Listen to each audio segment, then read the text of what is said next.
গরমে ভারী তরকারি ভালো লাগে না, তাই না?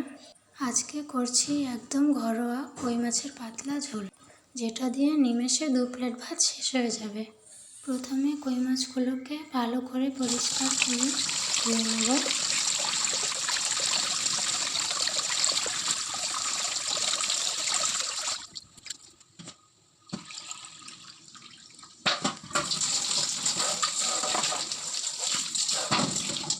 কই মাছের গায়ে একটু কাদার গন্ধ থাকে, তাই ভালো করে লবণ মাখিয়ে নিচ্ছি।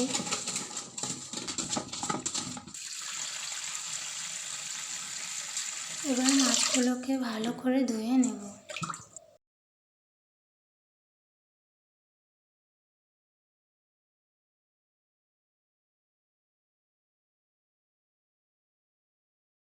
তো মাছগুলো ধোয়া হয়ে গেছে। এখন পরিমাণ মতো নুন আর হলুদ দিয়ে মাছগুলোকে ভালো করে মেখে নেব। মাছগুলো মাখা হয়ে গেছে। এখন গ্যাস জ্বালিয়ে নিচ্ছি। হাই ফ্লেমে রাখবো না, তাই মিডিয়াম করে দিয়েছি। এবার পাত্রটা বসিয়ে দিয়েছি। পাত্রটা গরম হয়ে গেছে।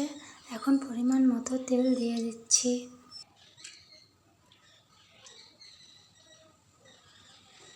তেল গরম হয়ে গেছে, এখন মাছগুলো ছেড়ে দিয়েছি। খুব কড়া করে ভাজবো না, তাহলে শক্ত হয়ে যাবে। মাছগুলো ভালো মতো ভাজা হয়ে যাচ্ছে, তাই এখন নামিয়ে নেব। এবার বাকি মাছগুলো দিয়ে দেব।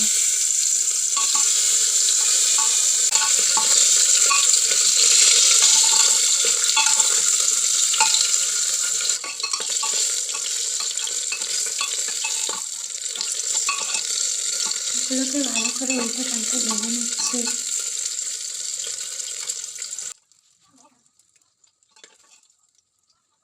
ভাজা হয়ে গেছে, এখন নামিয়ে নিচ্ছি।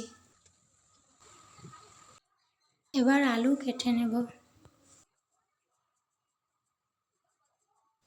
আলু কাটা হয়ে গেছে। এখন মশলার জন্য কাঁচা লঙ্কা, পেঁয়াজ, আদা নিয়ে নিয়েছি। এখন লঙ্কা বেছে পেঁয়াজ আদা ছুলে নেব।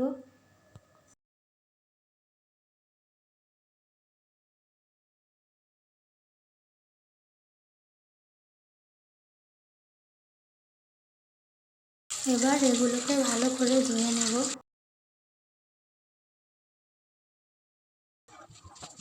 এবার লঙ্কা, পেঁয়াজ, আদা মিক্সার গ্রাইন্ডারে গ্রাইন্ড করে নেব। মাছ ভাজার যে তেলটা ছিল ওটা গরম করে ওটাতে গোটা জিরে দিয়ে দিয়েছি। একটু নাড়াচাড়া করে নিলাম। এখন আলুগুলো দিয়ে দেবো। আলুগুলো দিয়ে একটু নাড়াচাড়া নিলাম।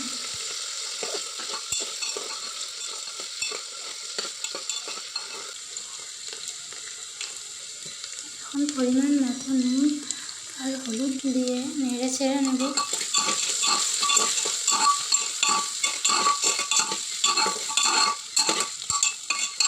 আলুগুলো ভাজা হয়ে গেছে। এখন বেটে রাখা মশলাটা দিয়ে পরিমাণ মতো জিরে গুঁড়ো দিয়ে নাড়িয়ে চাড়িয়ে নিলাম। 1 চামচ হলুদ দিয়ে দিলাম। আলু আর মশলা ভালো করে কষিয়ে নিয়েছি। ভালো মতো কষানো হয়ে গেছে। এখন পরিমাণ মতো জল দিয়ে দিলাম।